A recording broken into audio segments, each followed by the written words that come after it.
Do you have shoulder pain in your daily activities when reaching for something, putting on your clothes or sleeping on your side? Well then this video is for you.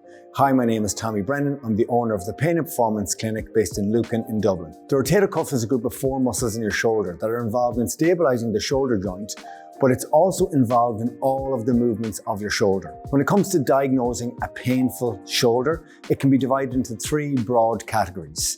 The stiff and painful shoulder, things like frozen shoulder, osteoarthritis, a post-surgical shoulder, or someone guarding their shoulder. We have other videos dealing with these. The second category is the loose and painful shoulder, from a dislocation or a muscle patterning issue.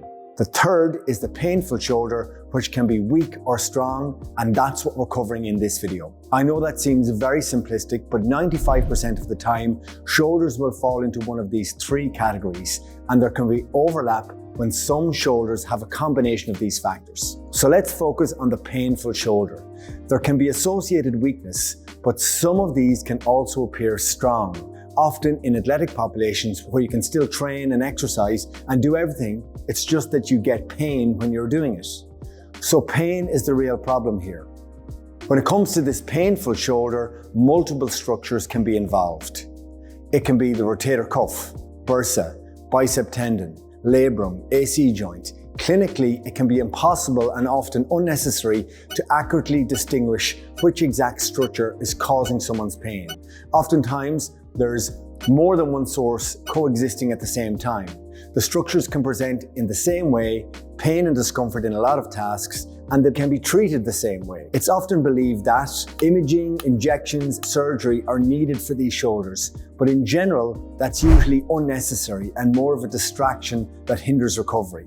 Likewise, passive treatments like cupping, acupuncture, and massage don't really do anything other than make you feel momentarily better if you believe in them. For painful shoulders, resistance training is your best approach.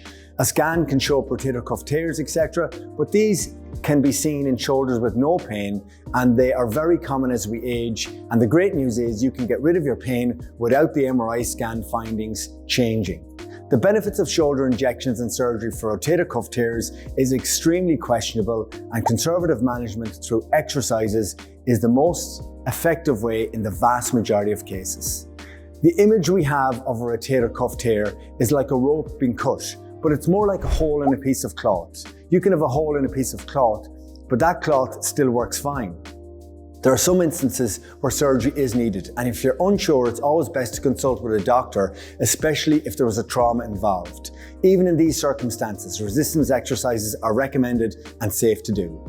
It's less about damage and more that your shoulder is sensitized to certain positions and movements. There are 3 components to addressing this issue. In addressing this issue, initially avoiding aggravating activities where possible. Doing things that improve your overall health, like adequate sleep, daily steps, etc., and an exercise routine focused on improving your shoulder. Some discomfort during the exercises is actually fine. You just shouldn't feel worse afterwards. It always has to be tolerable for you. The first group of exercises are pulling exercises, with your elbow close to your side. Here are 3 options to choose from.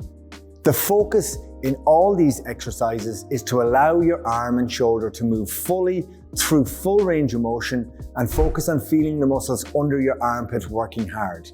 You can do one or all of these exercises depending on your capacity to do them and your equipment and motivation. Start with 2 to 3 sets, 3 days a week. In terms of repetitions, always stop when you feel you could still do 2 more reps.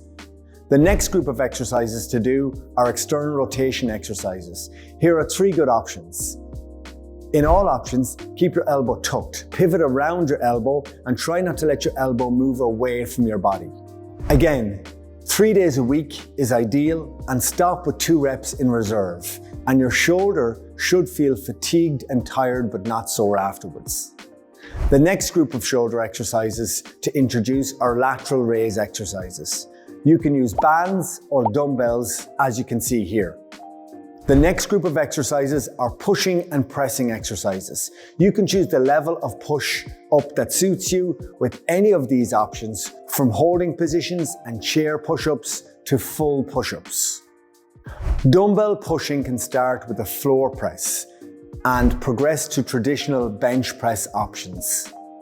Obviously start with lighter weights and see it as just training the movement. You can progress the weight over time. Pressing overhead can start with a neutral grip dumbbell press and progressing onto a barbell press. The key with your recovery is to be consistent.